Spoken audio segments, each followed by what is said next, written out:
Praise Lord. पुन्हा एकदा आज या ठिकाणामध्ये रेव्हरंड मनोज तिलोरे मिनिस्ट्रीज या चॅनलमध्ये सर्वांचं मनपूर्वक स्वागत. परमेश्वर तुम्हाला या चॅनलच्याद्वारे, या वचनाच्याद्वारे आणि तुम्ही पाठवलेल्या प्रार्थना विनंतीच्याद्वारे अधिक आणि अधिक आशीर्वादित करो आणि अद्भुत महान साक्षी परमेश्वराचं नाव उंचावण्यासाठी आणि आपल्या प्रत्येकाच्या जीवनामध्ये अद्भुत कार्य करण्यासाठी सतत आणि सतत होत राहोत, हीच परमेश्वरामध्ये आपल्यासाठी शुभेच्छा. माझा विश्वास आहे आपण रेव्हरंड मनोज तिलोरे मिनिस्ट्रीज या चॅनलला लाईक आणि सबस्क्राईब केलेलं आहे. पण तरी देखील जर अजून कोणी नवीन असेल तर त्यांना पुन्हा एकदा विनंती आहे की त्यांनी रेव्हरंड मनोज तिलोरे मिनिस्ट्रीज या चॅनलला लाईक करा, सबस्क्राईब करा. त्या ठिकाणामध्ये एक बेलचं आयकन आहे, एक बेलचं चिन्ह त्या ठिकाणामध्ये आहे. ते बेलचं चिन्ह आपण त्या ठिकाणामध्ये असलेलं ते दाबायचं आहे, यासाठी की ज्यावेळेस वचनाचा नवीन मानना परमेश्वराकडून तयार होईल तो लगेच तुम्हाला पास्टरांच्याद्वारे मिळावा आणि तुम्ही देखील ते खाऊन ते परमेश्वराचं वचन आत्मसात करून आशीर्वादाने भरावं यासाठी. त्याचप्रमाणे त्या ठिकाणामध्ये खाली जो नंबर दिलेला आहे तो व्हॉट्सअप नंबर आहे. त्या व्हॉट्सअप नंबरवर तुम्ही तुमचे जर काही प्रार्थना विनंती असेल तर तुम्ही त्या ठिकाणामध्ये प्रार्थना विनंती तुमची पाठवू शकता. त्याचप्रमाणे त्या व्हॉट्सअप नंबरवर जर तुमची जर काही जीवनामध्ये साक्ष घडली असेल तर तुम्ही त्या नंबरवर साक्ष देखील तुमची पाठवू शकता.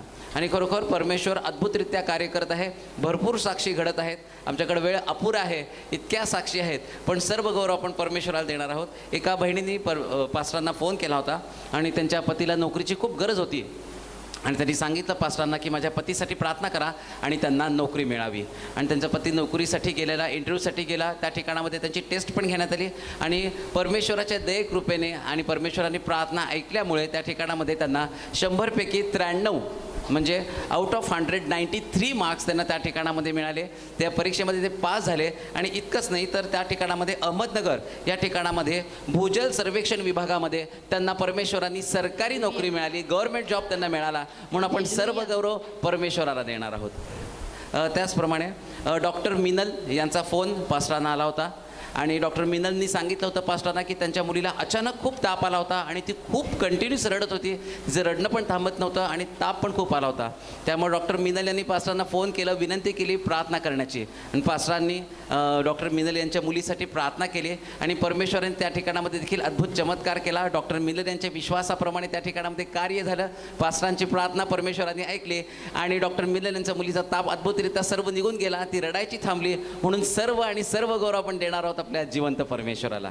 आणि अशाच अनेक साक्षी आपल्या जीवनामध्ये सुद्धा घडणार आहेत आणि ते घडण्यासाठी आपल्याला गरज आहे त्या परमेश्वराच्या वचनाची. आणि तेच परमेश्वराचं अद्भुत वचन आज तुमच्या प्रत्येकाच्या जीवनामध्ये चमत्कार घेऊन येत असताना आपण स्वागत करूया रेव्हरंड मनोज तिलोरे यांचं.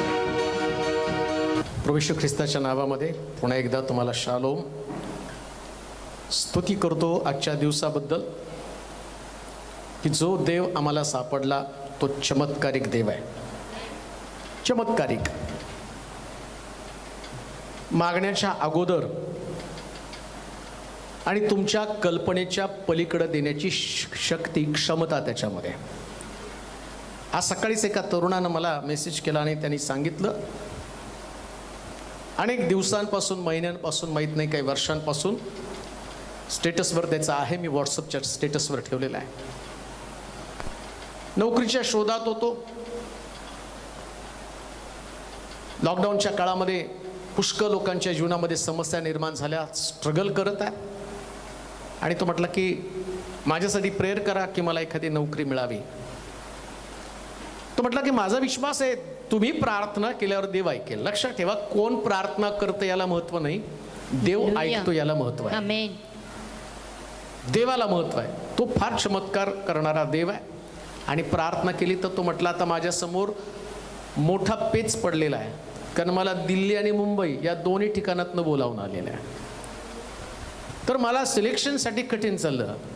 तो म्हटला देवानं इतकं अद्भुत आशीर्वाद माझ्या जीवनामध्ये मोकळे केलेले आहेत. लक्षात घ्या, देवाला सर्व काही शक्य आहे. सगळं काही शक्य आहे. मी या दिवसामध्ये लोकांच्या जीवनातले चमत्कार पाहत असताना माझी बुद्धी काम करत नाही. असं वाटतं की एवढा चांगला परमेश्वर जर लोकांना फार पूर्वी सापडला असता तर आज ते संकटामध्ये नसते, अडचणीमध्ये नसते. काही लोकांना तो न मिळाल्या कारणानं त्यांना जगाला सोडावं लागलं, निरोप घ्यावा लागला जगाचा. परंतु मृत्यूच्या बंधनेतनं, निराशेच्या गर्तेतनं प्रभूनं बाहेर काढून अनेकांना स्थिर आणि खंबीर केलेलं आहे. एका मुलीनं, श्रद्धा साठे, ऐकत असेल ती आता, गत दिवसामध्ये देवानं पुष्कळ चमत्कार तिच्यासाठी केले. मागची साक्ष सांगितली होती. चांगल्या कंपनीमध्ये तिला जॉब मिळावा आणि मग तिला त्या इन्फोसिस कंपनीमध्ये चांगल्या पगाराची, चांगल्या सॅलरीची नोकरी तिला मिळाली. आणि मधल्या काळामध्ये तिचे आजोबा आजारी पडले आणि ती म्हटली, मी खूप प्रार्थनेमध्ये राहिलो की जेणेकरून आमच्या आजोबांना प्रभूनं वाचवावं. मलाही फोन केला होता, मग प्रार्थना केली, ऑपरेशन झालं, सगळं व्यवस्थित झालं. परंतु प्रभूनं ठरवल्याप्रमाणे तो त्यांना घेऊन गेला. ते म्हटलं, आम्ही खूप दुःखी झालो, पण आम्ही म्हटलं, देवा तू दिलं, तू नेलं, तेच धन्य तुझं नाव. आणि त्याच काळामध्ये ते आजोबा आजारी पडल्यावरती एक सगळ्यात चांगली गोष्ट आम्हाला काय समजली, आम्ही एवढ्या वेळ प्रार्थना करू शकतो, दिवसातनं 10 वेळा. आम्ही सारखे प्रार्थना करतो तो, परंतु आजोबा आजारी पडल्यावरती आम्हाला प्रार्थना आपण किती काळ करतो ना, हे आमच्या लक्षामध्ये आलं आणि आम्ही जास्त देवाच्या जवळ गेलो. आणि मग इन्फोसिसची तिची अपेक्षा होती, तिला देवानं ती नोकरी द्यावी. आणि त्याच काळामध्ये त्यांच्या घरामध्ये डेथ झाल्यावर तिला त्याच्यापेक्षा भारी इंडियामध्ये टॉपची सेकंड म्हणजे दुसरी कंपनी, आणि तिचं लेटर, तिला कॉल आला, तिला बोलवलं. ते म्हटले, मला काही ब्लँक होते, मला जायची पण इच्छा नव्हती, पण तरी मी गेले. माझी प्रिपरेशन नव्हती आणि मी इंटरव्ह्यू फेस करत गेले. त्यांना सांगताना मला काही सांगायला येत नव्हतं, पण मी बोलत होते आणि ते ऐकत होते. आणि मी काय इंटरव्ह्यू दिली मला माहीत नाही. 3.5 तासाची इंटरव्ह्यू 1 तासामध्ये संपून मी घरी निघून आले आणि मी विचार पण सोडून दिला. परंतु त्याच्यानंतर कंपनीचं आणि त्यांनी कॉल केला आणि सांगितले, पेपर पाठवून दे आणि तुला आम्ही बोनस पण देऊन चांगला पगार देऊ, पहिल्यापेक्षा टॉपचा पगार, आणि सगळं प्रभूने दिलं. ती म्हणते, देव त्याच्या लेकरांसाठी चांगला आहे. आज सकाळी उत्तेजित व्हा, तिच्यानंतर तुमचा नंबर आहे. देव पक्षपाती नाही, तो सगळ्यांवर कृपा करतो आणि करुणा करतो. आज ज्या विषयाकडे आम्ही जाणार आहोत, पलीकडचं साहस, पलीकडचं साहस, काहीतरी रोमांचक जीवनामध्ये घडणं फार महत्वाचं आहे. तसं जीवन जगण्यात मजा नाहीये. जन्माला आलो, काम केलं, लग्न झालं, लेकरं झाली, त्यांचं शिक्षण, त्यांचं लग्न, त्यांची लेकरं, आणि मग कब्रस्तान. याला काय रोमांच म्हणत नाही. आध्यात्मिक जीवन रोमांचानं भरलेलं जीवन असलं पाहिजे, एक्साइटिंग. आणि 3.5 वर्षाच्या सेवेमध्ये येशू या शिष्यांना तयार करत असताना त्यांना रोमांचित जीवन जगण्याची प्रेरणा देत आहे. हे जीवन जे आहे ना आध्यात्मिक, ते जीवन नेहमी प्रेरणा देणारं आणि प्रेरणा घेणारं जीवन असलं पाहिजे. माझी कोणीतरी प्रेरणा घेतली पाहिजे आणि मी कोणाचं तरी प्रेरणास्थान झालं पाहिजे आणि कोणापासून तरी मी प्रेरणा घेतली पाहिजे. जन्माला आला ना, ते कर्तृत्व करण्यासाठी तुम्ही आलेला आहात.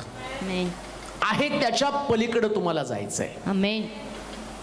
आणि येशू शिष्यांना ते शिकवत आहे. आपण एक वचन वाचूया, लुकाचं शुभवर्तमान त्याचा 8वा अध्याय आणि त्याची 22 पासून 25 पर्यंत वचन वाचूया. येशू वादळ शांत करतो. येशू वादळ शांत करतो. नंतर त्या दिवसात एकदा असे झाले की तो आपल्या शिष्यांसह मचव्यात गेला आणि आपण सरोवराच्या पलीकडे जाऊ असे त्यास म्हणाला. तेव्हा त्यांनी मचवा सोडला. नंतर ते हकारून जात असता तो झोपी गेला. मग सरोवरात मोठे वादळ सुटून मचव्यात पाणी भरू लागले व ते धोक्यात होते. तेव्हा ते त्याच्याजवळ येऊन त्याला जागे करून म्हणाले, गुरुजी बुडालो. तेव्हा त्याने उठून वाऱ्यास व पाण्याच्या कल्लोळास धमकावलं आणि ती बंद होऊन निवांत झालं. तेव्हा त्याने त्यास म्हटलं, तुमचा विश्वास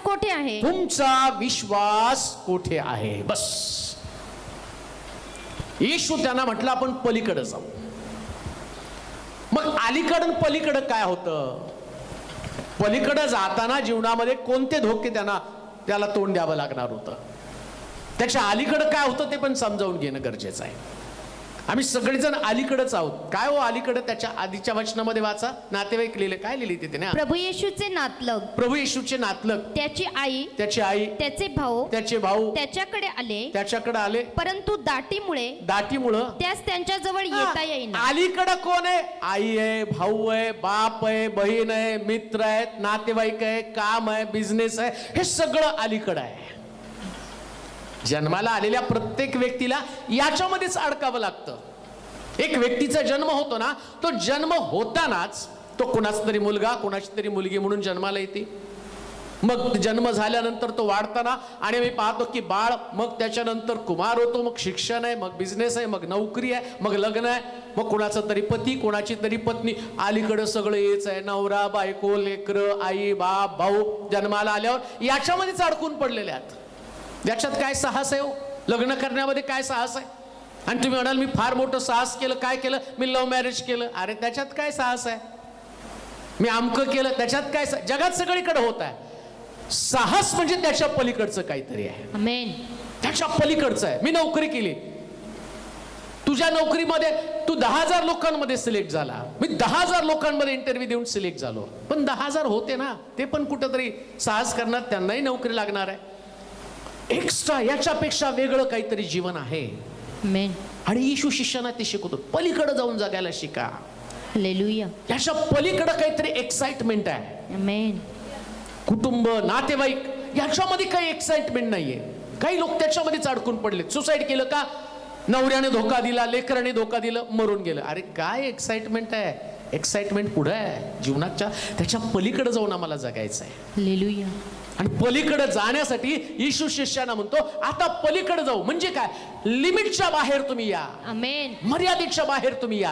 हालेलुया. अलीकडचं जीवन जगाल त्याला मर्यादा असेल, पण येशू बरोबर पलीकडे जाल तर ते अनलिमिटेड लाईफ आहे. आमेन. मर्यादेच्या पलीकडचं जीवन आहे. साहसभरी जीवन असणार आहे. हालेलुया. त्याच्यामध्ये रोमांच असणार आहे. ज्यावेळेस तुम्ही पलीकडे जायला शिकाल ना, पलीकडे जात असताना तुमच्या आणि तुमची स्वप्न, तुमच्या सेवा, तुमचा विश्वास, या सगळ्याच्या मर्यादा तुटणार आहे प्रिया. हालेलुया. या सगळ्याच्या मर्यादा तुटणार आहेत. तेवढं चाकोरीबद्ध जीवन जगण्याचा प्रयत्न करू नका. मला नोकरी लागली, मग 50,000ची नोकरी, मग 60,000ची नोकरी, आणि त्याला मर्यादा आहे. पण अमर्याद जीवन कसं? उपासक दावीद उपासना करता करता राजसिंहासनावर बसतो. राजसिंहासनावर बसून तो स्वस्थ राहत नाही. त्याला माहिती माझं सिंहासन अढळ असलं पाहिजे. आणि मग त्यानं प्रार्थना केली आणि दाविदाच्या कुळातनं ख्रिस्ताचा जन्म झाला. अनलिमिटेड पलीकडचं जीवन तो जगले. काहीतरी करायला पाहिजे हो जन्माला आल्यावर. कुडकुडीचं जीवन, मर्यादित जीवन, संकुचित जीवन, एक विशिष्ट स्वप्न घेऊन तुम्ही जगत आहात का? काय तुमचं स्वप्न आहे? चांगलं कॉलेज, चांगले पर्सेंटेज, चांगली नोकरी, चांगली पत्नी, लेकरांना चांगलं ऍडमिशन, एवढं तुमचं जीवन आहे? बायबल तर सांगतं श्रेष्ठ कृपादानांची उत्कंठा बाळगा. हालेलुया. या सगळ्या ज्या गोष्टी आहेत ना, शास्त्र सांगतं तो आपल्या प्रियजनात झोपेत पुरवतो. आमेन. आदामाला बायकोच द्यायची तर तो झोप लावली, त्याला बायको देऊन टाकली. त्याच्यासाठी तरुणांच्या तरुणीच्या झोपा ओढलेल्या आहेत, लग्नच नाही म्हणून. अहो पलीकडचं जीवन जगा. आमेन. पलीकडच्या जीवनामध्ये साहस आहे, एक्साइटमेंट आहे, रोमांच आहे. आणि येशू शिष्यांना म्हटला, चला आता मी तुम्हाला शिकवतो, माझ्या बरोबर नावेमध्ये बसून पलीकडे जाऊ. आज तीच गोष्ट आम्हाला शिकायची. जिथं आहात त्याच्या पलीकडे जगायला शिका. त्याच्या पलीकडे जा.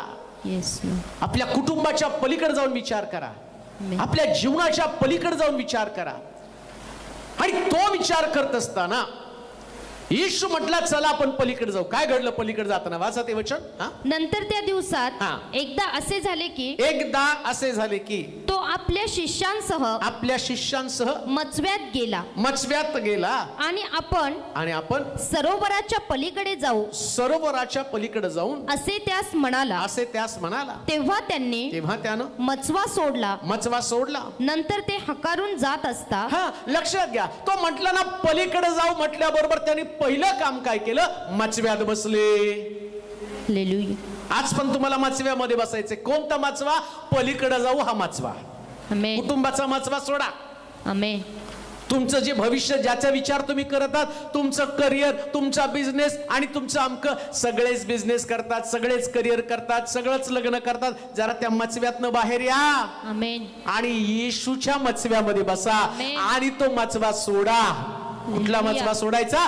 आता येशू ज्या मचव्यात बसला तो मचवा नुसता घेऊन बसता कामा नये. काही लोक मचव्यात बसलेत, सोडलंच नाही. म्हणजे चर्च मध्ये आले आणि त्या मचव्यात बसले, सोडलाय कुठं? सोडला तर मचवा पुढे गेला असता. काय तुमची प्रगती आत्मिक जीवनात कोणत्या पातळीवरती तुम्ही आलेला आहात? कोणती लेवल तुम्ही गाठली? कोणती उंची तुम्ही गाठलेली आहे? का वर्षानुवर्ष एकच खुर्ची, एकच जागा, त्याच जागेवरती तिथंच बसलेल्या? प्रार्थनाही तुमची तीच आहे, विश्वासही तुमचा तोच आहे, त्याच्यात काही रोमांच नाही. आल्यावर तीच तुमची कुरकुर आहे. कोण भेटल्यावर तुमच्या त्याच तक्रारी आहेत. तुमच्या वर्तनामध्ये, तुमच्या वागण्यामध्ये, तुमच्या विचारसरणीमध्ये, बोलण्याच्या पद्धतीमध्ये कुठल्या प्रकारचा फरक झाला नाही. पण येशू आल्यानंतर जीवन रोमांचकारी बनतं. तो रोमांच तुम्ही अनुभवत आहात का? त्याच्यामध्ये साहस निर्माण होतं. येशू त्यांना म्हटला, चला आपण पलीकडे जाऊ. आणि पलीकडे जाऊ म्हटल्यावर त्यांनी मचवा सोडला. आज सकाळी आपला मचवा सोडा, आपली जागा सोडा, आपलं स्थान सोडा. आणि लक्षात घ्या, ज्याने आपली जागा आणि स्थान सोडलं ना, त्याने साहस केलं, त्याने इतिहास घडवला, त्याने काहीतरी केलं. प्रियांनो, लक्षात घ्या, जीवन आज आहे. लोक मरतात तसं तुम्ही पण मरणार आहात. पण मृत्यूनंतर असा तुमचा मृत्यू असावा जसं ख्रिस्ताचा मृत्यू जग अजूनही त्याच्यावर चर्चा करत आहे. आम्ही तर जग सोडू, पण आम्ही गेल्यावर जगानं आमची चर्चा करावी अशा प्रकारचं आम्हाला जगायला शिकलं पाहिजे. चर्चा व्हायलाच पाहिजे. चर्चा होणं शक्यच नाही. विश्वासणाऱ्या व्यक्तीची चर्चा सतत व्हायला पाहिजे. कारण बायबल सांगतं की तो सगळ्यांपेक्षा वेगळा आहे. पेत्राची चर्चा सारखी होत होती का? सारखा यायचा आणि येशूच्या उराजवळ जाऊन झोपत होता. पेत्रानं नाकारलं, त्याची चर्चा झाली. पेत्रानं उपराऊन उपदेश केला, त्याची चर्चा झाली. पेत्र आणि येशूला म्हटला, मी तुला आणि सगळे सोडून जातील पण मी तुला सोडणार नाही, त्याची चर्चा झाली. चर्चात्मक जीवन कोणाचं? जे पलीकडे जाण्यासाठी मचवा सोडतात, त्याची चर्चा आहे. प्रिया, जे नुसतं अलीकडेच बसलेत, तिथंच कोंबडी सारखं दाणं टिपत कुरकुर कुरकुर कुरकुर करत जीवन जगतात, त्यांची कोण चर्चा करणार आहे? कोंबडी खुरखुर करते आणि तिची चर्चा कोण करत नाही. गरुड वर उडतो, त्याची चर्चा होती का? कारण त्याचं जीवन एक्साइटमेंटचं जीवन आहे. आज तुम्हाला रोमहर्षक आणि अशा प्रकारचं जीवन जगायचंय आणि मग तुम्हाला तुमचा मचवा सोडायचा आहे. सोडा ते कुरकुरीचं जीवन, सोडा ते निराशेचं जीवन, सोडा तुमच्यामध्ये जी कमतरता काहीतरी आहे त्याला सोडा. येशूने त्यांना सांगितलं पलीकडे जाऊ म्हटल्याबरोबर त्यांनी मचवा सोडला. आणि मचवा सोडल्यावर काय लिहिले? वाचा बरं परत. तेव्हा त्यांनी मचवा सोडला. नंतर ते हकारून जात असता तो झोपी गेला. लक्षात घ्या, येशू जोपर्यंत मचवा सोडत नाही ना तोपर्यंत जागा राहतो. का जागा राहतो माहिती का? यांनी मचवा सोडाव म्हणून जागा राहतो. शास्त्रात तर इस्रायलच्या रक्षकाला झोप लागत नाही, तो डुलकी घेत नाही.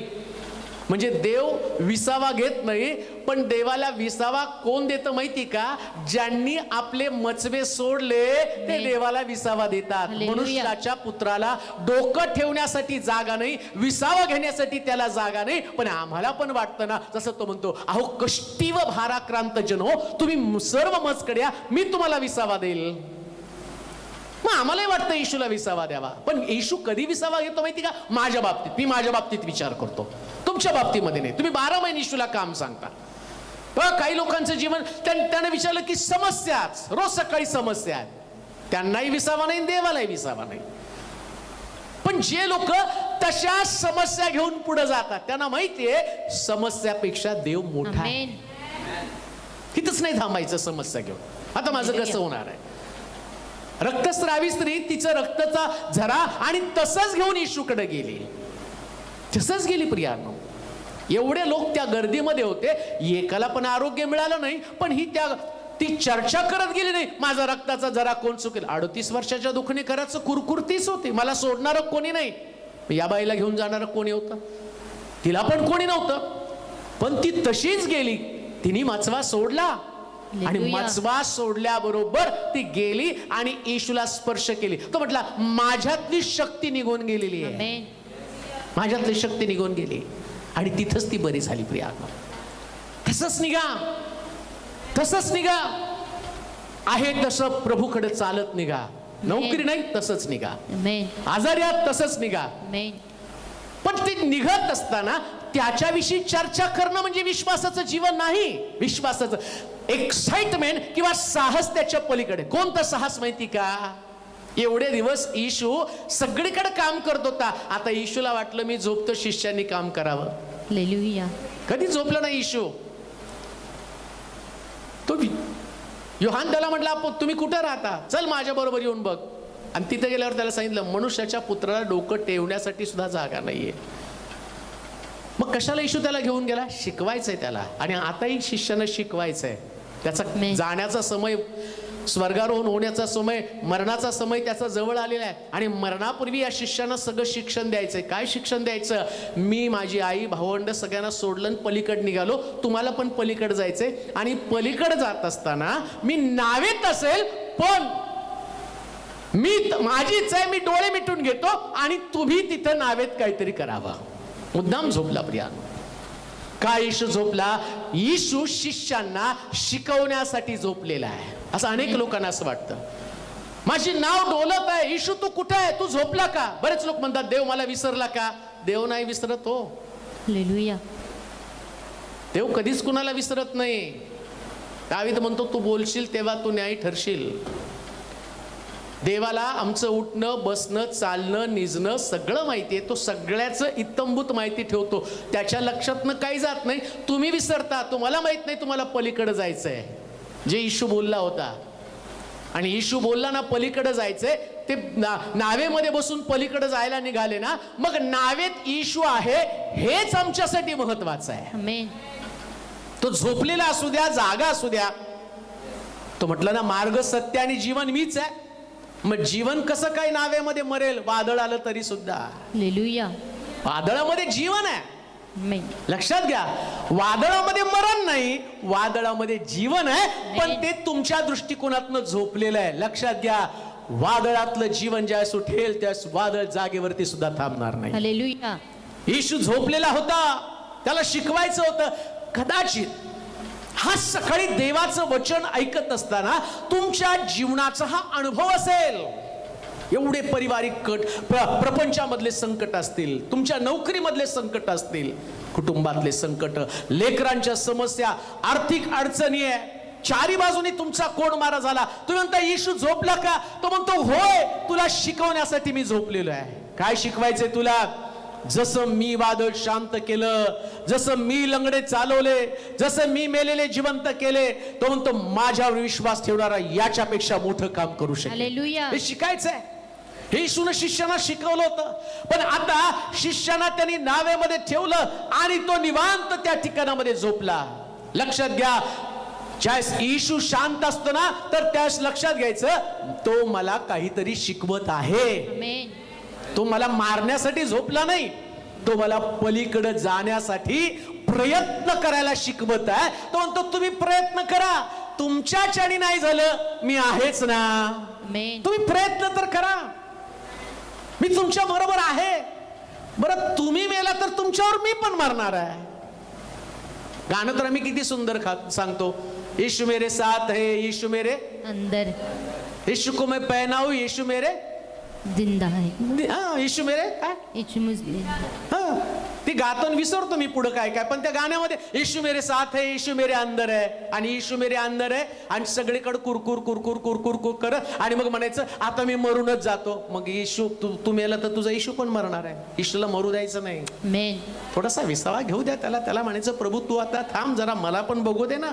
एवढे दिवस शिकवलं, एवढे दिवस तू केलं, आता प्रॅक्टिकल डेमो देण्याचा समय आला, आणि प्रॅक्टिकल मध्ये मी फेल होणार नाही. लक्षात घ्या, जसं येशूनं येशूनं प्रत्येक संकटावरती मात केली. सैतानाला त्यानं हरवलं. डोंगरावरती गेल्यावर त्याची परीक्षा केली, परंतु त्या लुसिफरला तिथून पळ काढावा लागला. एक गोष्ट ध्यानात ठेवा, येशू ज्यास त्या नावेमध्ये झोपतो ना, त्याची इच्छा आहे वादळानं तुमच्या समोर पळ काढावा, वादळानं तुमच्या समोर पळ काढावा. वादळानं तुम्हाला उद्ध्वस्त करू नये, तर तुम्ही उभं राहाल, त्या वादळ उद्ध्वस्त होऊन जाईल, ते आपली जागा सोडेल आणि प्रभूचं गौरव त्या ठिकाणामध्ये होईल. देवाचे प्रिय लोक, एक गोष्ट ध्यानात ठेवा, येशू झोपलेला नाही, तो तुम्हाला शिकवत आहे. हा तुमचा आणि काही एखाद्या नवीन ठिकाणात कामाला लागले, ITI केलं किंवा काही ठराविक ठिकाणामध्ये, आणि तुमचं एज्युकेशन पूर्ण झाल्यावर तिथे एक अप्रेंटिसशिप असते. मग ITI केल्यावर अप्रेंटिसशिप का? तुम्ही जे शिकला त्याचं प्रॅक्टिकल, कारण जॉब खराब होऊ नये ना, जॉब नाही खराब व्हायला पाहिजे.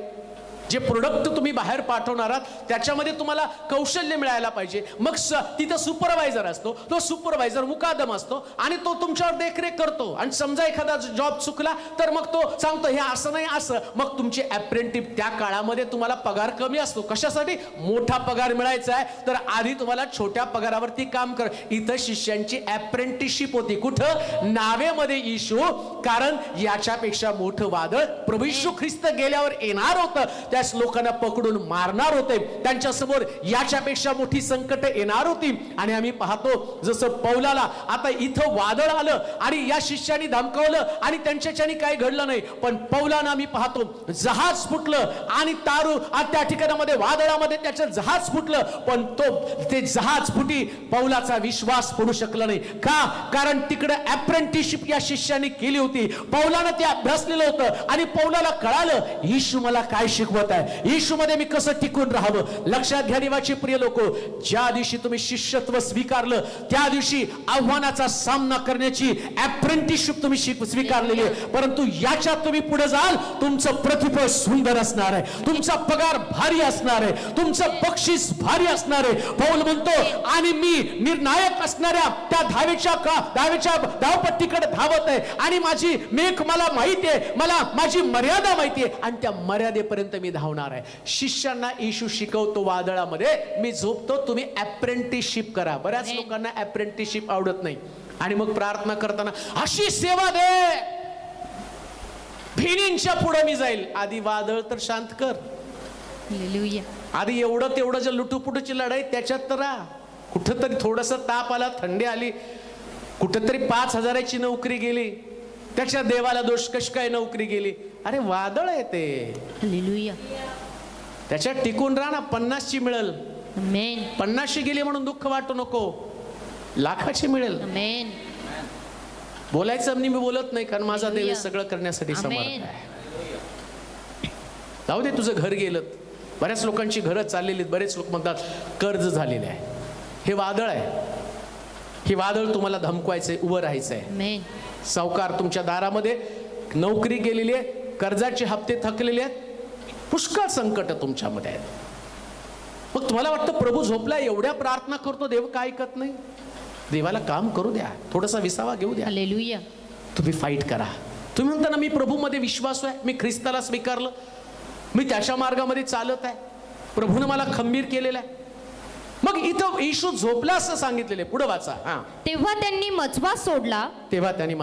नंतर ते हकारून जात असता तो झोपी गेला. मग सरोवरात मोठे वादळ सुटून मचव्यात पाणी भरू लागले. आता दुसरी गोष्ट आम्ही पाहतो, येशू ख्रिस्त बऱ्याच वेळा सरोवराच्या पलीकडे गेलेला आहे बरं का.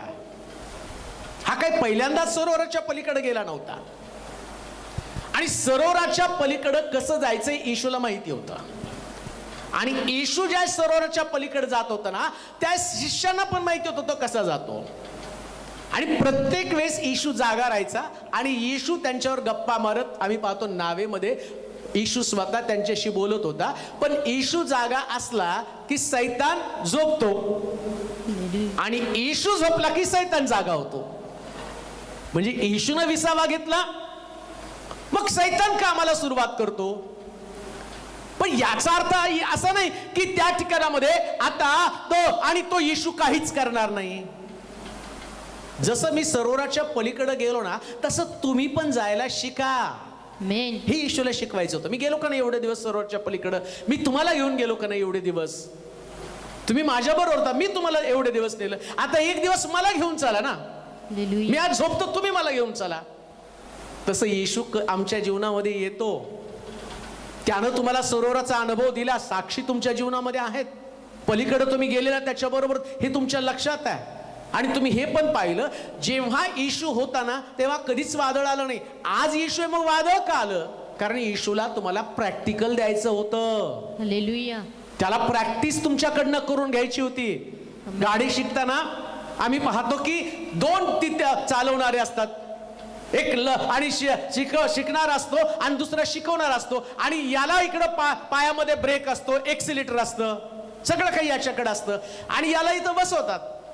मग तो गाडी शिकवणारा म्हणतो लाव चावी, मग चावी लावतो.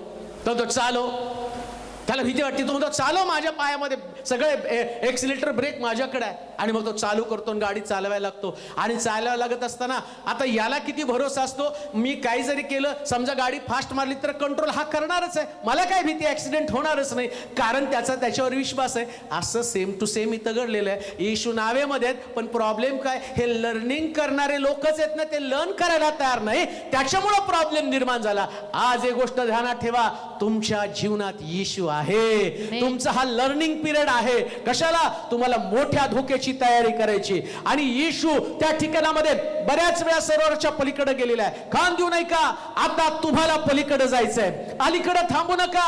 तो चला पलीकडे जाऊ, पलीकडे एक्साइटमेंट आहे. पलीकडे जात असताना लक्षात घ्या, सैतानाला कधीच वाटत नाही तुम्ही पलीकडे जावं, त्याला वाटतं अलीकडेच राहावं. नातेवाईक, मित्रगण, नोकरी याच्यातच बसा. काही लोकांचं जीवन चाकोरीबद्ध जीवन आहे. काय हो तुमचं? हे बघा, ही माझी बायको किती सुंदर आहे बघा, हा माझा मुलगा, हा MBA झाला, हा काय झाला, हा इंजिनियर आहे, याला 70,000 पगार, याला 80,000 पगार. झाली एक्साइटमेंट, झालं तुमचं सगळं सांगून. सेवेमध्ये काय, जीवनातली वादळ त्याला कधी तोंड दिला? कधीच नाही. पण काही लोक सांगतात, मी ज्या ठिकाणामध्ये होतो ना, मी गरीब परिस्थितीमध्ये होतो, दावीद म्हणतो त्यानं मला धुळीतनं काढून राजगादीवरती बसवलं. काही लोकांचं जीवन त्याच्या पलीकडचं आहे. मी माझ्या भावांना डबा आणायला जात होतो, माझी लेकरं शिकण्याची ऐपत नव्हती, पण प्रभूनं त्यांना शिकवण्यासाठी मला सहाय्य केलं, मला ताकद दिली. आणि माझी लेकरं कोणी MBA कोणी इंजिनियर आहे ही माझी साक्ष नाही, ही देवामध्ये आहे ती साक्ष. ही देवामध्ये आहे ती साक्ष, त्याच्यामध्ये एक्साइटमेंट. हालेलुया. MBA झालेले इंजिनियर, मी त्याच्यावर टीका करत नाही, तो देवानं दिलेलं तुम्हाला ज्ञान आहे. पण एक्साइटमेंट कधी आहे माहिती का, हे सगळं करत तुम्ही देवामध्ये असता त्याच त्याच्यामध्ये एक्साइटमेंट आहे. हालेलुया. त्याच्यात एक वेगळं पण आहे. काय वेगळं पण आहे? प्रभू तुमच्या बरोबर असताना तो महान आणि गहन गोष्टी तुमच्या लेकरांना दाखवतो. ही एक्साइटमेंट आहे, त्याच्या पलीकडे जायचं आहे. आणि सैतानाला वाटतं तुम्ही त्याच्यामध्येच बसावं, तुमचं कुटुंब चर्चमध्ये असावं, तुम्ही दान द्यावं, दशांश द्यावा, बस तेवढं जीवन आहे. अहो त्याच्या पलीकडचं काहीतरी सुंदर जीवन आहे, ते अनुभवा तुम्ही. तो म्हटला चला आपण पलीकडे जाऊ. काही लोक अलीकडे थांबतात. अलीकडे थांबणारे लोक दुसऱ्यांवर टीका करणे आणि दुसऱ्यांचं जीवन डोकावणं एवढंच त्यांचं जीवन आहे. त्याच्या पलीकडे ते नाही जगत. चर्च मध्ये पण ते पुढे जायचं तर ते म्हणतात याला पाडल्याशिवाय मला नाही पुढे जात आहेत. पण तसं नसतं. देवाच्या हातामध्ये पडल्यानंतर परमेश्वर थोमा सारख्याला सुद्धा उभं करतो. हालेलुया. ज्या पेत्रानं 3दा येशूला नाकारलं, तो पेत्र 3000 लोकांसमोर उपदेश करून त्यांचं तारण करतो. ही एक्साइटमेंट आहे. त्यांच्यामध्ये चढाओढ होती शिष्यांमध्ये, मोठं कोण. पण येशूने त्यांना सांगितलं मोठं व्हायचं तर लहान व्हावं लागतं. एक्साइटमेंट तिथं आली. चर्चमध्ये राहून तेवढ्याच गोष्टीमध्ये अडकून पडू नका. पुढे जाण्यासाठी मी दुसऱ्याला कमी केल्यावर मी मोठं होतो असं नाहीये. शास्त्रात सांगतं मोठं व्हायचं तर लहान व्हावं लागतं. ही एक्साइटमेंट आहे. लहान व्हायला शिका. जो परमेश्वराच्या योजनेप्रमाणे चालतो. लक्षात ठेवा, अलीकडचं जीवन जगू नका. कोणाविषयी कुरकुर करत बसू नका. शिष्यांचं तिथं वादळ का आलं हा मला मोठा प्रश्न आहे. का वादळ तिथं आलं? मला खात्री पहा, येशू झोपल्याची संधी त्यांनी साधल्यावर दुसऱ्या चर्चा चालू केल्या असतील 100%. ते आमच्यासारखेच लोक आहेत. आम्ही कधी कधी बोलतो हळूहळू ऐकतील, पण त्यांची चर्चा सैतानानं ऐकली. त्याला थोडीशी जागा पाहिजे असते. त्यानं बघितलं की हे प्रार्थनेत कमी आहेत, यांच्या चर्चा बदल. हे बायबलमध्ये नाही बरं का, मी आपल्या मनानं काहीतरी सांगतो जे आमच्या रोजच्या जीवनामध्ये आहे. असं घडतं कधीतरी. मग ते चर्चा करत निघाले असतील आणि तेवढ्यामध्ये वादळ आलं. मी 100% तुम्हाला सांगतो कशावरून माहिती का, जर त्यांच्या चर्चा येशूविषयी सेवेविषयी असताना तर ते चुकून पण घाबरले नसते. त्यांच्या लक्षात असतं येशू आहे.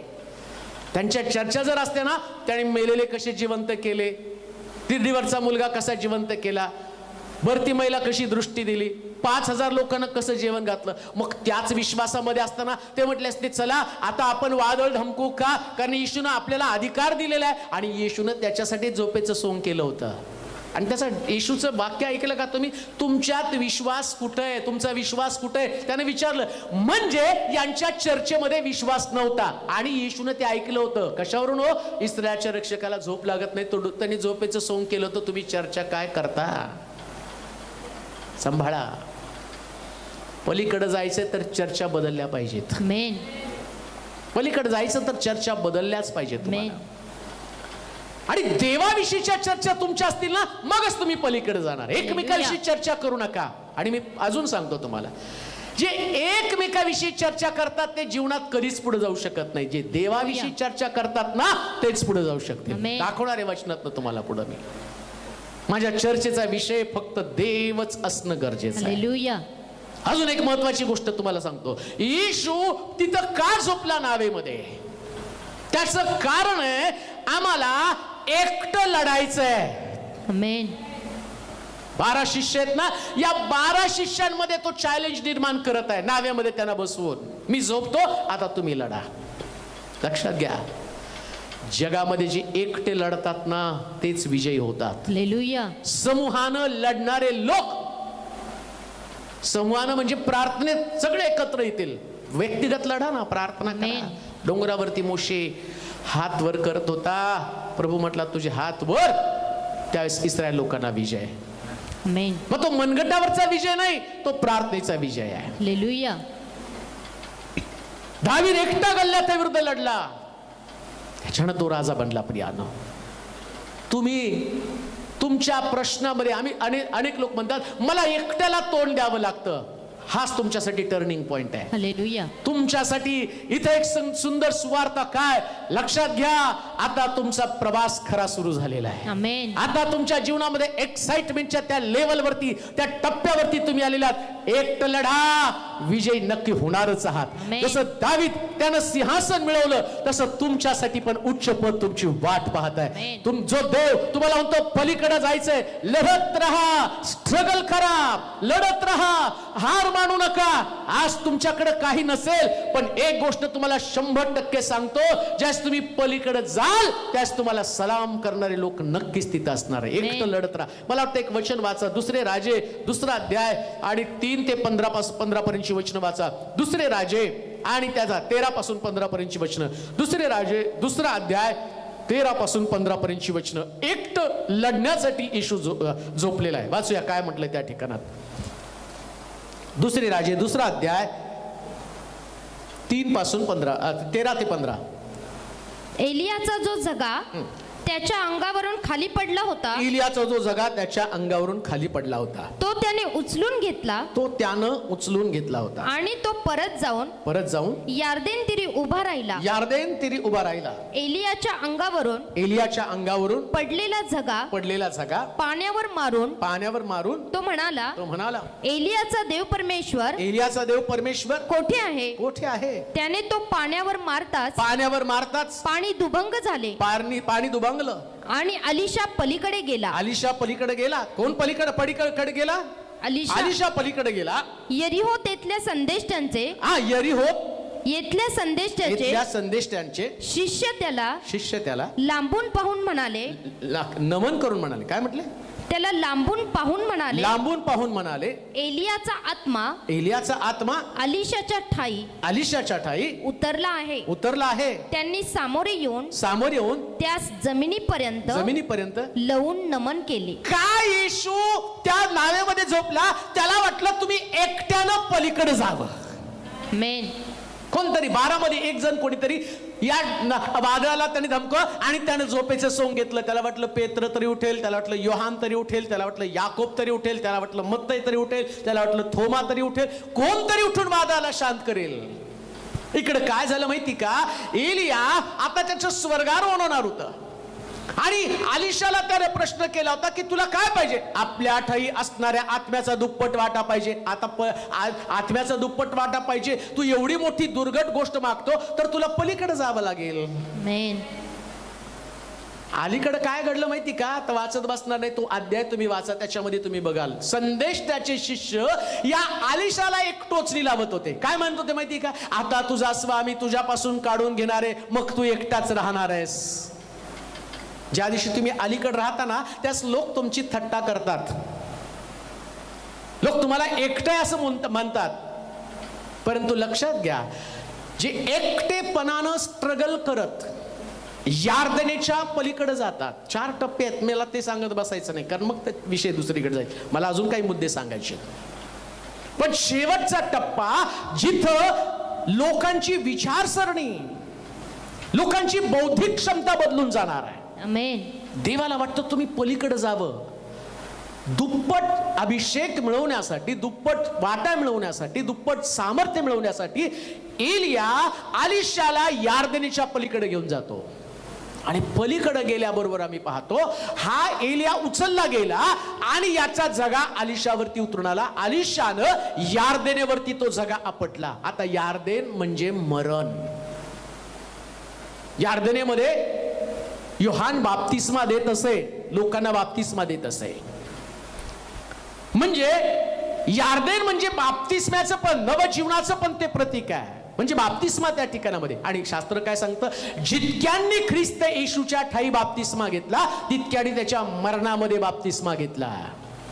यार्देन म्हणजे मरण. पलीकडे जायचं म्हणजे मरणाच्या पलीकडचं, बाप्तिस्म्याच्या पलीकडचं जीवन जगायचं. बाप्तिस्म्यापुरतं मर्यादित नाही. काही लोक नुसतं बाप्तिस्मा झाला, तारण झालं, अरे पलीकडे जा ना. नुसतं तारणातच पाप क्षमा मिळाली, अमकं झालं.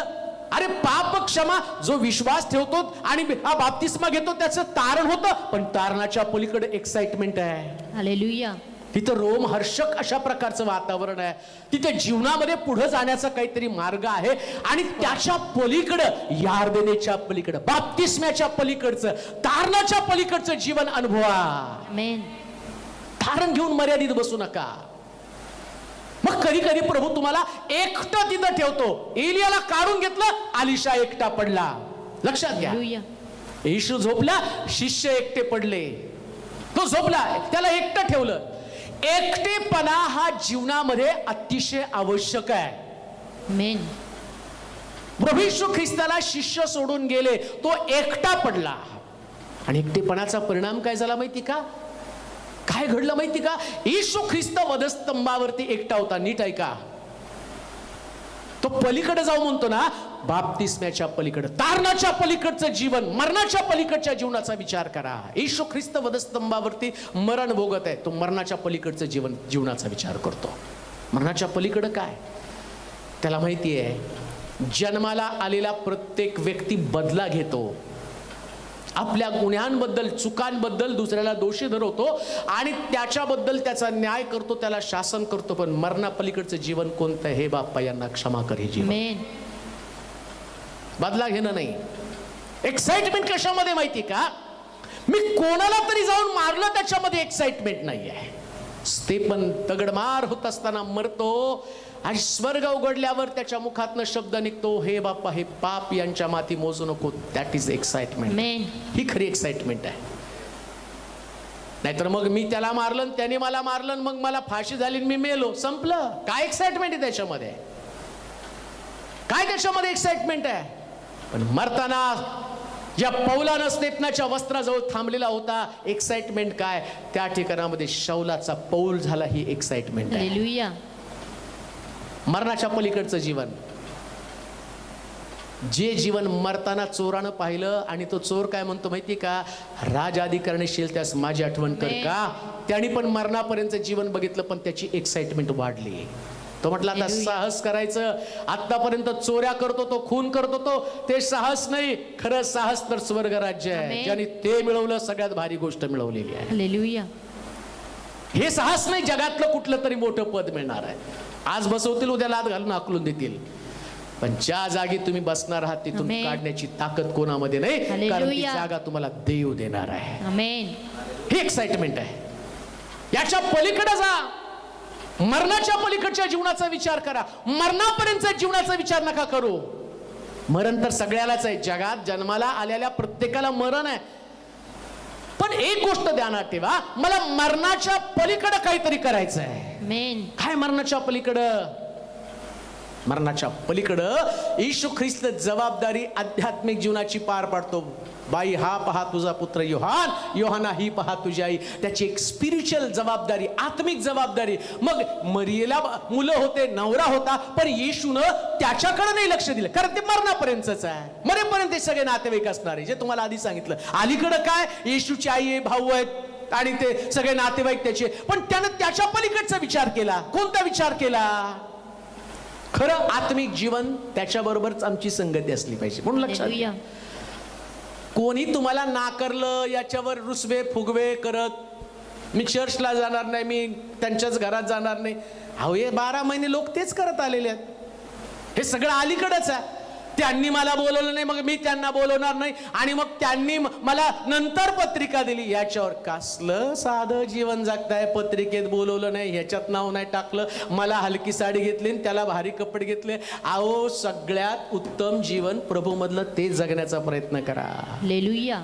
मरिये हा पहा तुझा मुलगा. तुम्हाला प्रभू मध्ये एवढे सुंदर भाऊ बहीण मिळालेले आहेत. आत्मिक जीवनामध्ये त्यांची संगती, त्यांच्या फेलोशिप मध्ये राहायचं. योहाना ही पहा तुझी आई, आणि तो या आईला म्हणतो आई, बाई हा पहा तुझा पुत्र योहान. याच्या बरोबर तू राहा. कोण तुमच्या बरोबर आहे नाही, एक्साइटमेंट नाही. प्रभू मध्ये तुम्हाला एवढं मिळाले, ही तुमची एक्साइटमेंट आहे. हे पलीकडचं जीवन आहे. म्हणून आम्ही पाहतो की तो पलीकडे गेला, अलीशा पलीकडे गेला. आता अलीकडे सगळे संदेष्टी त्याला म्हणतो ते तुझा स्वामी, तुझा धनी तुझ्यापासून काढू घेणार आहे. आता पलीकडे गेल्यावर काय घडलं वाचा बरं. एलियाच्या अंगावरून पडलेला झगा पाण्यावर मारून तो म्हणाला, एलियाचा देव परमेश्वर कोठे आहे. तो पाण्यावर मारताच पाणी दुभंग झालं आणि अलीशा पलीकडे गेला. यरीहो येथल्या संदेष्टांचे या ठिकाणच्या संदेष्टाचे शिष्य त्याला लांबून पाहून म्हणाले, एलियाचा आत्मा अलीशाच्या ठाई उतरलाय. आधी इकडं हा अलीशाला निराश करणारे लोक आहेत. तुम्हाला पण तुमच्या भोवती निराश करणारे लोक आहेत, त्यांच्यात अडकून पडू नका. हे अलीकडचे लोक आहेत, मला पलीकडच्या देवाकडे बघायचं. अलीकडे सगळे डिस्टर्ब करणारे आहेत, आणि आम्ही डिस्टर्ब करणाऱ्यांमध्ये अडकतो, तिथंच रडत बसतो की आणि हे बोललं त्यांनी ते. अरे पलीकडे जा. आमेन. ती चर्चाच होऊ शकत नाही. मी तेच म्हणतो ना, चर्चा अलीकडच्या लोकांची होऊ शकत नाही. म्हणून तर आम्ही पाहतो वादळ येशू शांत करतो, याच्यामध्ये त्याच्यावरती त्यांनी आई वडील सगळे वर ठेवले, त्याच्यात त्यांना मिक्स नाही केलं, कारण त्याला माहिती चर्चाच होऊ शकत नाही. चर्चा नेहमी पलीकडच्या लोकांची होणार आहे. हालेलुया. आणि असं लिहिलंय तिथं, अलीशा पलीकडे गेला. काय पलीकडे गेला, काय झालं? अलीशा पलीकडे गेला. यरीहो येथल्या संदेष्टांचे शिष्य, म्हणजे अलीकडचे जे लोक आहेत जे डिस्टर्ब करतो ते अलीशाला, ते अलीकडेच राहिले. पण अलीशा एलिया बरोबर पलीकडे गेला. आता पलीकडे गेल्यावर काय घडलं? संदेष्टांचे शिष्य त्याला लांबून पाहून म्हणाले, ते तुमच्या जवळ पण येऊ शकत नाही. लक्षात ठेवा, देव तुम्हाला अशा उंचीवर नेऊन ठेवेल की त्या ठिकाणामध्ये तुम्हाला दोष देणारे तुमच्या जवळ सुद्धा पोहोचू शकत नाही. मग तुम्ही कशाला त्यांच्या जवळ जाता?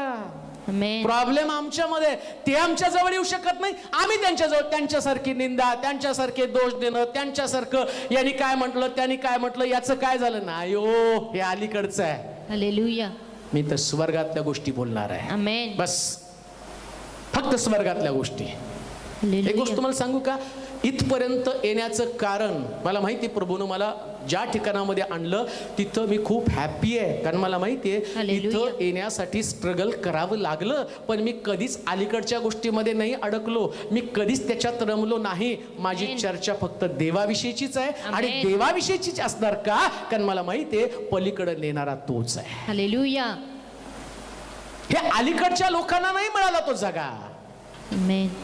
हे संदेष्टाचे शिष्य होते.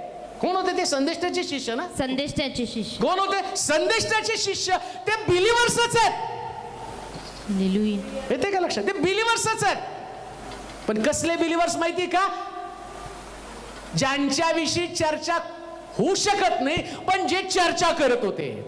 लक्षात घ्या, जे बिलीवर्स नुसती चर्चा करतात ना ते पलीकडचे नसतात, ते अलीकडचे असतात. हालेलुया. देव चर्चेमध्ये राहत नाही, देव प्रार्थनेत राहतो, विश्वासामध्ये राहतो, आमेन, अभिषेकामध्ये राहतो. आमेन. आणि शास्त्र सांगतं जगा त्या एलियाचा जगा अलिशाला मिळाला म्हणजे सेवा मिळाली. जगा म्हणजे सेवा. हालेलुया. देव सेवेमध्ये राहतो, आमेन, अभिषेकामध्ये राहतो. आमेन. नावेत वादळ का आलं? चर्चेमुळं. इथं पण या शिष्यांना ते अलिशाला बोलले. काय बोलले अलिशाला? यरीहो इथले संदेष्टाचे शिष्य त्याला लांबून पाहून म्हणाले, एलियाचा आत्मा अलिशाच्या ठाई. आता एवढे दिवस म्हणते आता एलिया जाणार आहे, एलिया जाणार आहे. दुःख काय? एलिया जाणार आहे. त्यांना असं वाटलं एलिया आता गेल्यावर त्याचा अभिषेक कुठे असणार आहे. आता ते काय म्हणतात माहिती का? एलिया गेला पण त्याचा अभिषेक तुला मिळाला. पलीकडे गेला तर एलियाचा अभिषेक आहे, अलीकडे गेल्या तर चर्चा करणाऱ्या लोकांमध्ये तुम्हाला डिसाइड करायचं आहे अलीकडे का पलीकडे. साहस कशामध्ये आहे? साहसी निर्णय तुम्हाला घ्यायचा आहे. मी पलीकडे जाणार आहे. आमेन. आणि नुसतं पलीकडे ते तेवढंच नाही बोलले, अजून काय केलं? ते त्यास म्हणाले, ऐका आपल्या सेवकाजवळ 50 बळकट पुरुष आहे. नाही तेच. यरीहो इथले संदेष्टाचे शिष्य त्याला लांबून पाहून म्हणाले, एलियाचा आत्मा अलिशाच्या ठाई उतरला आहे. त्यांनी सामोरे येऊन त्यास जमिनीपर्यंत लवून नमन केले. म्हणजे आधी याची चेष्टा करत होते अलीकडं. आता कसं होणार तुझं? पाळक साहेब जाणार आहे मग आमच्याच तावडीत आहे नाही का? मग उसके आगे क्या? आणि जो इथं फसला तो फसलाच. तो म्हटला पुरे करा. अलिशाचं एक वाक्य तुम्ही ऐका, ते तेवढं वाचायचं नाही कारण मला पुढे अजून 2-3 मुद्दे सांगायचे आहेत. ज्यास ते असं बोलत होते ना त्यास तो त्याला उत्तर देत नव्हता. तो म्हणतो पुरे करा, ही चर्चा पुरी करा. कारण त्याला एलिया नको होता, एलिया मधला दुप्पट आत्मा हवा होता. लक्षात ठेवा, ज्याच्या बरोबर ज्याच्या संगती तुम्ही सेवा करताना त्या व्यक्तीपेक्षा त्या व्यक्तीतला अभिषेक महत्वाचा आहे. व्यक्तिपूजा नको, अभिषेक. व्यक्तीमध्ये नका अडकून पडो. पण मी माझ्या लोकांना पण रागवत असतो, माझ्याकडे बघू नका, माझ्याविषयी बोलू पण नका. विचारा मंडळीतल्या लोकांना, माझ्याबद्दल चर्चाच करू नका कारण मी तेवढ्या लायकीचा नाहीच आहे. पात्रता आहे ती त्याची अभिषेकाची पात्रता आहे. ज्या दिवशी माझ्यातला अभिषेक जाईल त्यावेळेस मी एक व्यक्ती, एक कातडी, गोरी कातडी असलेला, नाग डोळे असलेला व्यक्ती असणार आहे आणि याला जगात काही किंमत नाही. याला फक्त कब्रस्तानमध्ये पुरण्या इतकी किंमत आहे. पण अभिषेक तुम्हाला माहिती का? अलिशाला पुरल्यानंतर अलिशाच्या हाडाला दुसरा मृत्यू पावलेला व्यक्ती त्याला त्या कबरेत ठेवल्यावर याच्या हाडाच्या अभिषेकाने तो व्यक्ती जिवंत झाला. अभिषेकाला किंमत आहे. हालेलुया. तुमचा अभिषेकच तुम्हाला पुढे घेऊन जाणार आहे. आमेन. अभिषेकासाठी पलीकडे जा. आमेन. पलीकडे जा, तेवढाच अडकून पडू नका. म्हणून येशू त्यात आम्ही पाहतो नावेमध्ये झोपलेला होता. एकट्याला तुम्हाला लढायचं आहे. आमेन. अलिशा एकटा पुढे गेलेला आहे. मग काय त्या ठिकाणामध्ये पलीकडे? वाचूया लुकाचं शुभवर्तमान त्याचा 10वा अध्याय आणि 30 पासून 35 पर्यंतची वचनं. सामर्थ्यशाली जीवन जगायचं असेल तर तुम्हाला पलीकडे जावं लागेल. मरणाच्या पलीकडचं जीवन, त्याच्याविषयी विचार करा.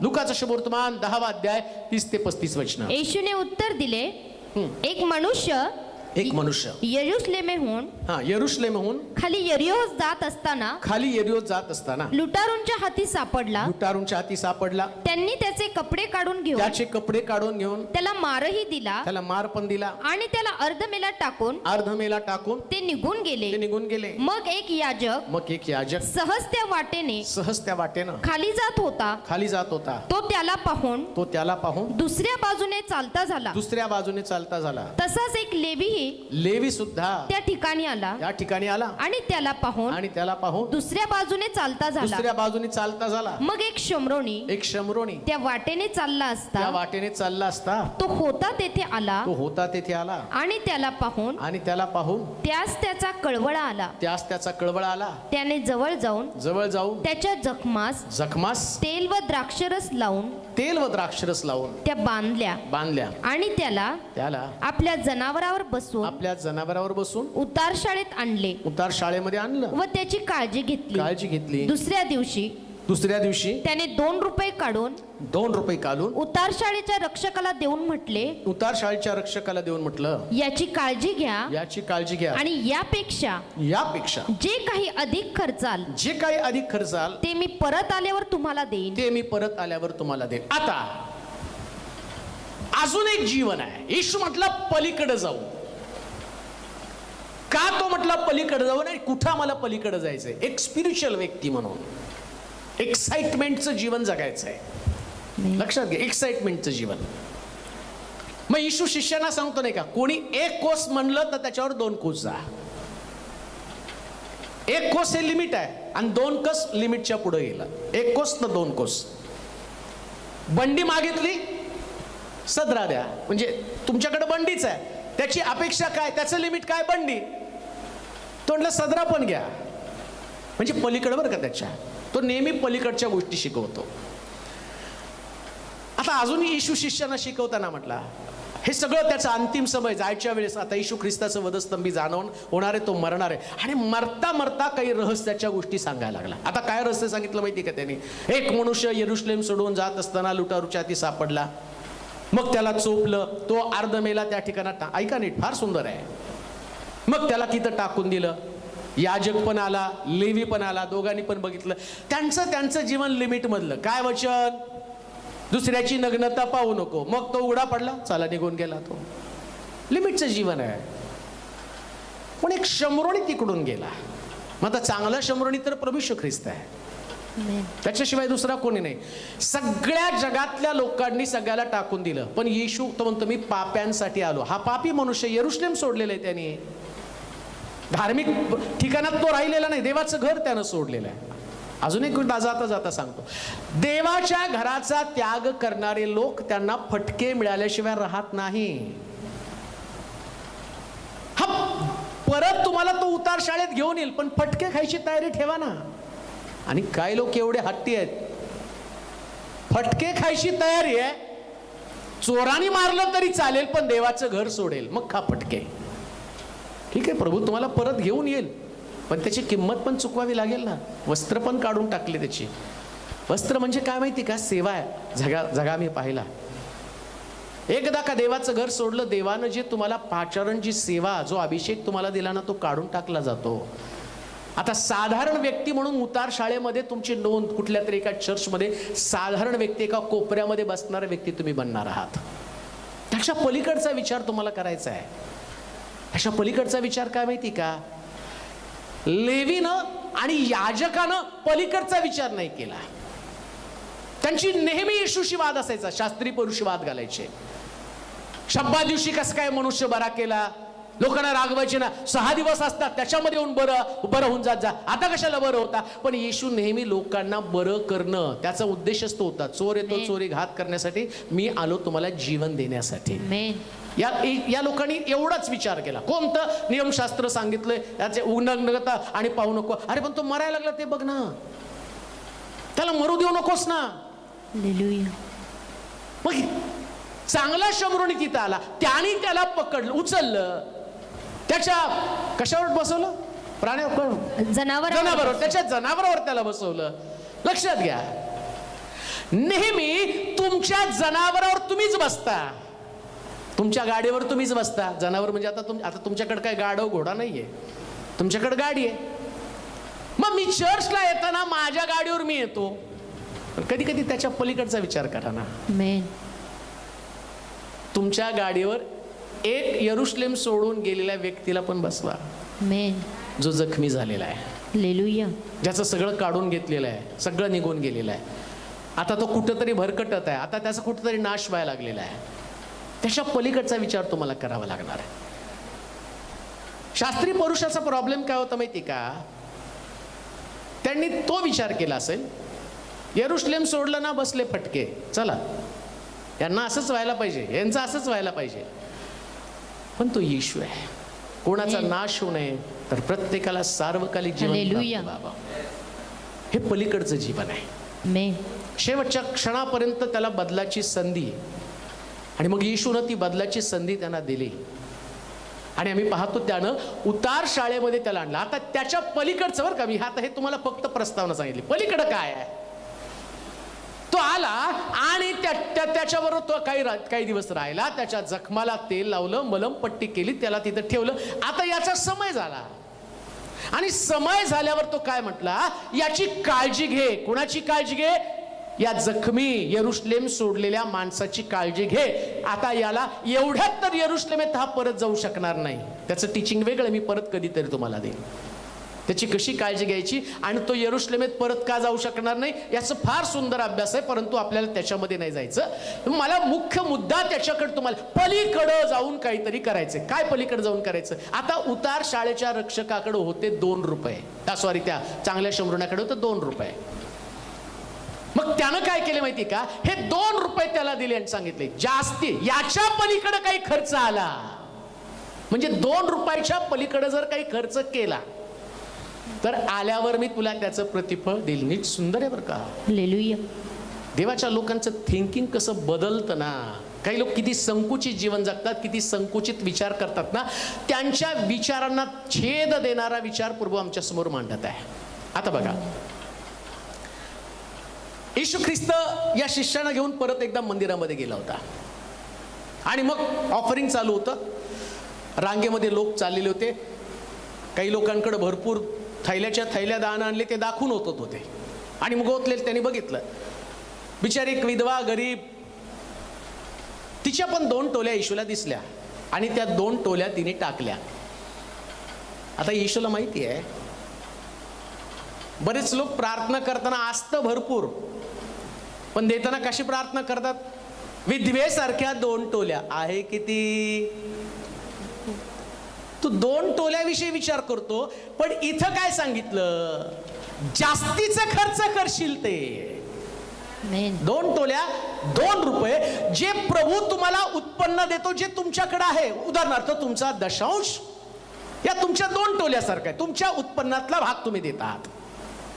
पण याच्यापेक्षा जास्त तुम्ही जर काही खर्च करत आहात, मिनिस्ट्रीमध्ये गुंतवत आहात, सेवेमध्ये गुंतवत आहात, काही सेवकांना मदत करत आहात, देवाच्या राज्याच्या वाढीसाठी मदत करत आहात. मला माझ्या चर्चचा अभिमान आहे, खूप कौतुक करावं असं वाटतं. अशा मंडळीवरती देवाने मला पाळक नेमलं. हे चर्च प्रॅक्टिकल चर्च आहे. त्यांनी चर्च मधल्या लोकांनी, जेव्हापासून मी इथं पाळक आहे तेव्हापासून काही असे लोक आहेत की त्यांनी त्यांचा दशांश कधीच बुडवला नाही, पण चर्चच्या बांधकामाच्या वेळेस त्यांनी कर्ज काढून काढून दिलं होतं. त्यांनी 2 रुपयाच्या पलीकडचा विचार केला.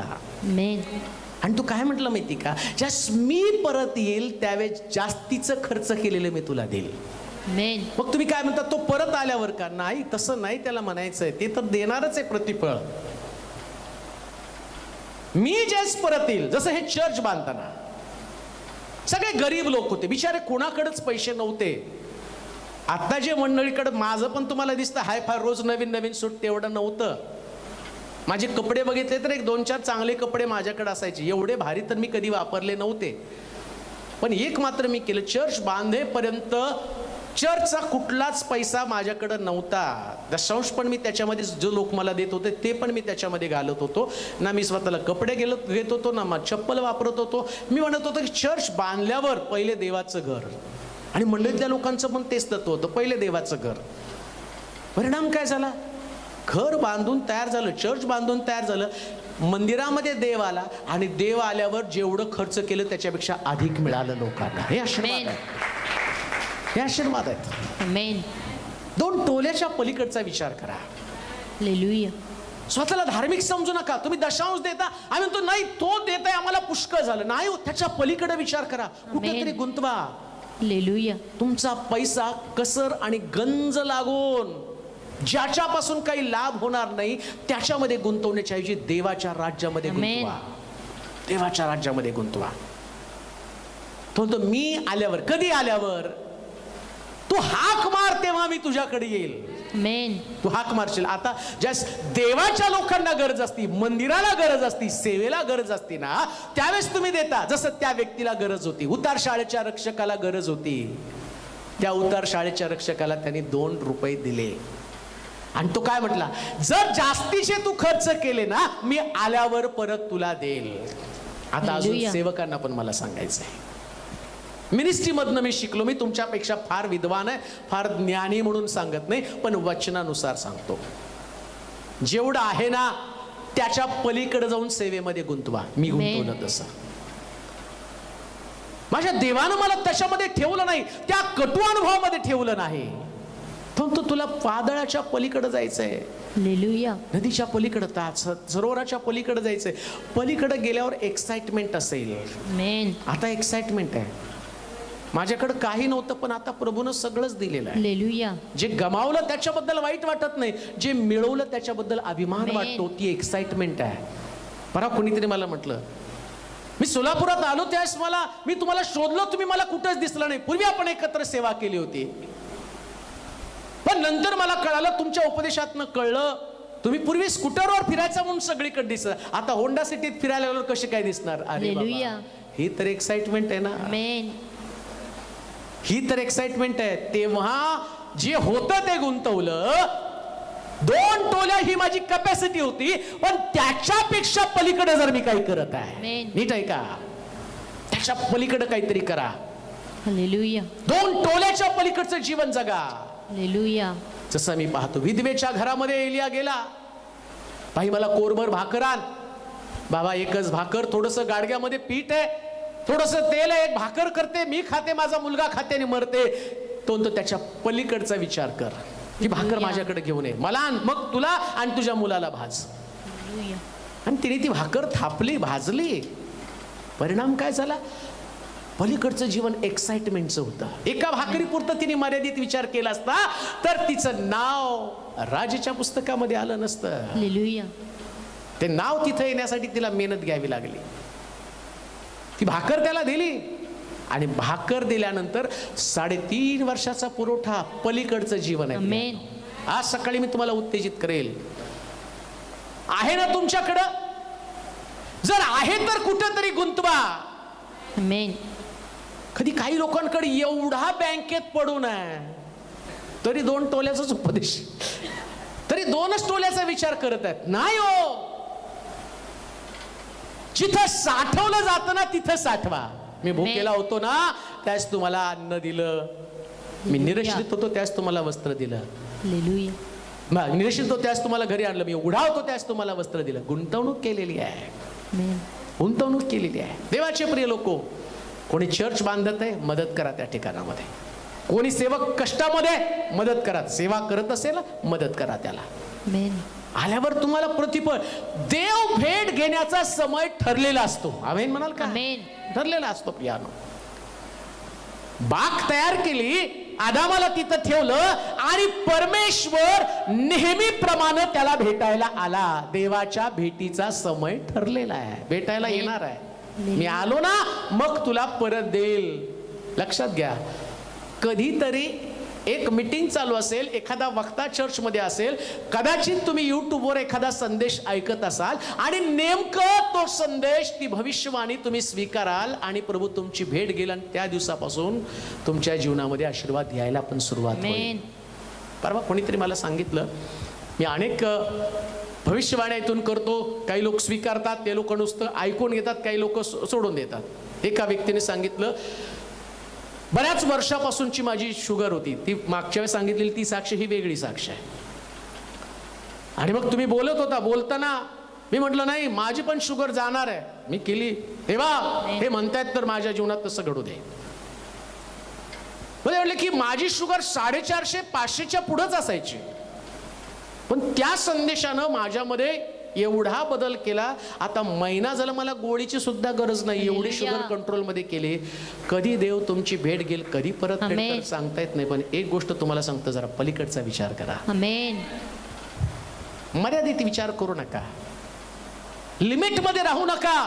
2 तोल्यापेक्षा अधिक, लक्षात घ्या, अधिक जर तुम्ही कुठं खर्च केला असेल ना, 100% तुम्ही प्रतिफळ मिळवण्यास पात्र आहात. 100%. हे तुमचं नुकसान नाही, उलटी ती तुमची गुंतवणूक आहे. हे तुमचं नुकसान नाहीच. हालेलुया. आणि तुम्हाला शिकायचं असेल तर एकदा, आता येणार आहेत बरेच लोक, म्हटले की आम्हाला तुमच्या चर्चला यायचं, माझ्या लोकांना येऊन भेटा. ते दशांशाच्या व्यतिरिक्त जास्तीचं करतायत. शेवटी मला त्यांना रागवावं लागतं. मी त्यांना म्हणतो तुमचं कुटुंब बघा, ते म्हणतात तुम्हीच आमचं कुटुंब आहे.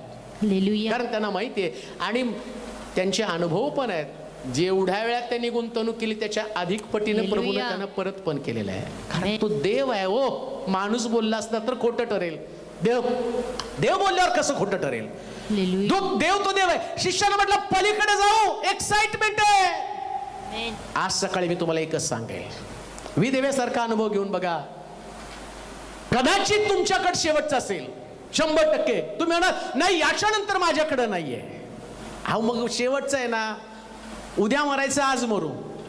एकदा एक्साइटमेंट तर करून बघा. न जाणो करुणा जाईपर्यंत तुमच्या घरातलं काही संपणार नाही. परमेश्वर तुम्हाला पुरवठा देईल आणि परमेश्वर तुम्हाला वाढवेल.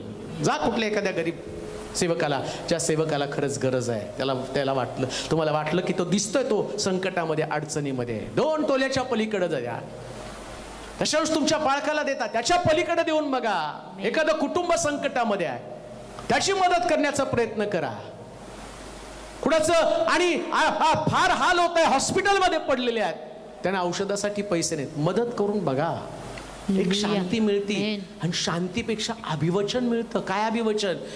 जास्तीचं करशील तर मी तुला आल्यावर परत येणार आहे प्रभू. मी काय आगमनाविषयी बोलत नाही, मी भेटीविषयी सांगतो. परत मी तुमची भेट घेईल. देव नेहमी त्याच्या लोकांची भेट घेतो. प्रिया, नेहमी त्याच्या लोकांची भेट घेतो. मी आजारी असताना तुम्हाला भेटायला आला असं म्हटलेलं आहे त्यानं. आणि तो संदेश तुमच्याकडे येईल की ख्रिस्तीपणाचं मूलभूत तत्व काय. काय ख्रिस्तीपण? साधं ख्रिस्तीपण आहे. आणि त्या ख्रिस्तीपणामध्ये एक तत्व शिकवलं गेलं. मी आजारी होतो त्यास तुम्हाला भेटायला आला ना, तुम्ही त्याची भेट घेतली, देव तुमची भेट घ्यायला येतो. जरा जास्तीचं करा हो. हालेलुया. हाय शिष्य मर्यादित जीवन जगत आहे, तेवढंच त्यांनी आखलेलं आहे. एक माझं चर्च, आमचं अमका अमक, बस. नुसतं माझं तुझं. कुठलं तुझं चर्च? चर्च ख्रिस्ताचं आहे. माझं हे चर्च, माझं. तुमचं कोणतं चर्च? आमचं कोणतं चर्च? तुमच्या चर्चला आम्ही येणार नाही, आमच्या चर्चला तुम्ही येऊ नका. तुम्हाला आम्ही करत नाही ना, आम्हाला तुम्ही करत नाही. अहो कशाला बॉर्डर राखून ठेवली? पलीकडे जा याच्या. सगळ्यांचा मालक एक तो स्वर्गात बसलेला आहे आणि त्या सगळ्याची संतान आम्ही आहोत. अजून काही गोष्टी आहे, परंतु जाता जाता मी तुम्हाला सांगेल, येशू शिष्यांना म्हटलं आपण पलीकडे जाऊ. आपणही याच्या पलीकडे जाऊन विचार करू. पलीकडे जाऊन विचार कराल तर जीवनामध्ये एक्साइटमेंट असेल, साहस असेल. एक साहसी जीवन जगण्यासाठी प्रभू आमचं सहाय्य करू. आपण प्रार्थना करू. सर्वशक्तिमान जिवंत गौरवशाली देवा, आभार मानतो आजच्या दिवसाबद्दल. आभार मानतो तुझ्या वचनाबद्दल. आम्हाला सगळ्यांना पलीकडे जायचंय. खूप मर्यादित जीवन आम्ही जगलो. माझं घर, माझी नोकरी, माझे लोक, माझं चर्च, काही एक्साइटमेंट त्याच्यामध्ये नाही. परंतु आता मला याच्या पलीकडं जायचंय, जिथं चित्त थरारक असे अनुभव असणार आहेत. शुनेम या ठिकाणच्या स्त्रीचा अनुभव वेगळा होता. घराच्या धाब्यावर तिनं अलिशासाठी खोली बांधली, एक रूम त्याला दिली, पण ती खोली अशी खोली होती की तिच्या जीवनातले सगळेच प्रश्न नष्ट झालेले आहेत. पलीकडचं जायचंय आम्हाला, अलीकड नाही थांबायचं. जसं अलिशा पलीकडे गेला, अलीकडे संदेश त्याचे शिष्य त्याला चिडवत होते, पण त्यांनी सगळ्याला गप्प केलं. पुरे करा, मला तुमच्या बरोबर नाही थांबायचंय. ज्याच्या बरोबर मी चाललो त्याच्याकडून मला दुप्पट अभिषेक घेऊन परत सेवेला सुरुवात करायची. यार्देन पार केल्यावर एलिया त्याचं स्वर्गारोहण झालं, पण अलिशाने आम्हाला परत शिकवलं, यार्देनेपासून सुरुवात करून पुन्हा जिथं एलिया गेला तिथं आम्हाला पोहोचायचं आहे. अलीकडच्या जीवनामध्ये अभिषेक नाही, पण पलीकडच्या जीवनामध्ये दुप्पट अभिषेक आहे. आणि तो शिष्यानं म्हटलं नाही का, पलीकडे चला. हे प्रभू, ऐकणाऱ्या प्रत्येकाला पलीकडे घेऊन जा. जीवनाच्या पलीकडचा विचार त्यांनी करावा. आपली नोकरी, आपलं कुटुंब याच्या पलीकडं, भाकर, कष्ट, आजारपण, दुःख याच्या पलीकडचा काहीतरी विचार करण्यासाठी त्यांना बुद्धी देत ज्ञान दे प्रभूजी. आज सगळ्यांचे विचार बदलले जाऊ दे. त्याचपणाचा त्यांना कंटाळा येऊ दे.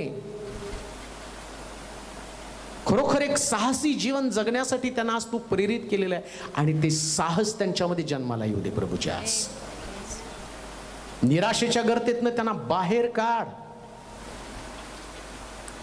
प्रभूनं किती सुंदर जीवन ठेवलं, त्याकडे त्यांचं लक्ष लागलं जाऊ दे. मी स्वतःला धन्य समजतो, एक साहसी जीवन जगण्यासाठी तू आजपर्यंत मला कृपा पुरवली. परंतु मी तेवढ्या पुरतं समाधानी नाही, मला अजून पलीकडे जायचंय. अजून रोज मला पलीकडे जायचंय. पलीकडे गेल्याशिवाय मला देवाचं खरं सामर्थ्य समजणारच नाहीये. आज काही लोक अलीकडचं जीवन जगत आहेत. चर्चला जाऊन बसणं, जसे शिष्य नावेत बसले तसं आम्हाला बसायचं नाही, आम्हाला उठायचं आणि वादळाला धमकवायचं आहे. तसं वादळाला धमकवण्याची क्षमता एकेकामध्ये निर्माण कर. सगळे प्रश्न अडचणी त्यांच्यातनं दूर करून आज एक नवीन एनर्जी, नवीन ऊर्जा, नवीन अभिषेक त्यांच्यामध्ये घालून साक्ष घडव प्रभूजी. जे लोक ऐकत आहेत त्यांच्यासाठी स्वर्ग उघड. कर्जात अडकलेत, मी त्यांच्यासाठी मोकळं करत आहे तुझं सामर्थ्य, मोकळं करत आहे तुझी समृद्धी. त्या दलदलीतनं त्यांना बाहेर काढ. ज्यांच्या नोकऱ्या गेल्या त्यांना त्या मिळू दे. आज ज्यांचे मिसकॅरेजेस होत आहे, आज या क्षणाला पलीकडे जाऊन मी जाहीर करत आहे, येशूच्या नावामध्ये ते आशीर्वाद त्यांच्यासाठी जाहीर करतो आणि म्हणतो फलद्रूप व्हा. स्वीकारा, स्वीकारा तुम्ही, कारण बोलणारा देव आहे, आशीर्वाद देणारा देव आहे. प्रभूजी, त्या बहिणीचा विश्वास मजबूत कर, जिचे आतापर्यंत 3 मिसकॅरेजेस झालेले आहेत. परंतु आता जो गर्भ तिच्या पोटात आहे त्याला सुरक्षा प्रदान कर. सुरक्षा प्रदान कर देवा. जो भाऊ नुकतीच इंटरव्ह्यू देऊन आलेला आहे, परंतु त्याच्या मनामध्ये धाकधूक आहे, त्याचा विश्वास मजबूत कर. पलीकडे जाऊन त्याने विचार करावा, ती नोकरी त्याला मिळालेली आहे. जे हॉस्पिटलमध्ये डॉक्टरला चेकअप करून आलेले आहेत आणि त्यांना भीती आहे त्या रोगाची, परंतु आज पलीकडे जाऊन त्याने विचार करावा, सर्व रिपोर्ट्स नॉर्मल आहे आणि त्यांच्या साक्षी आम्हाला ऐकायला मिळू दे. ते घडवण्यासाठी तू समर्थ आहे प्रभूजी. ते घडलं जाऊ दे येशूच्या नावामध्ये. प्रमोशन साठी जो व्यक्ती या ठिकाणामध्ये तुझ्या समोर गुडघे टेकून आहे आणि तो तुला हाक मारत आहे, मी त्याच्यासाठी जाहीर करत आहे, त्याच्या वाटेमधल्या बाधा निघून जाऊ दे आणि ती प्रमोशनची साक्ष जीवनामध्ये घडू दे प्रभूजी. जिचं लग्न तुटण्याच्या मार्गास आलेले आहे त्या बहिणीसाठी प्रार्थना करतो, ते पुन्हा जोडलं जाऊ दे. पलीकडचा जाऊन विचार करावा, तिच्या पतीचं मन बदल. ज्यांची पत्नी घर सोडून निघून गेली, तोही तुझ्या समोर रदबदली करत आहे. दोघांचं कनेक्शन होऊ दे प्रभूजी. पलीकडच्या गोष्टी घडू दे आणि त्यांचं कुटुंब स्थिर केलं जाऊ दे. तुला गौरव दे, तुझी स्तुती करत येशूच्या नावात ही प्रार्थना विनवणी केली म्हणून तू ऐक. आमेन. आमेन.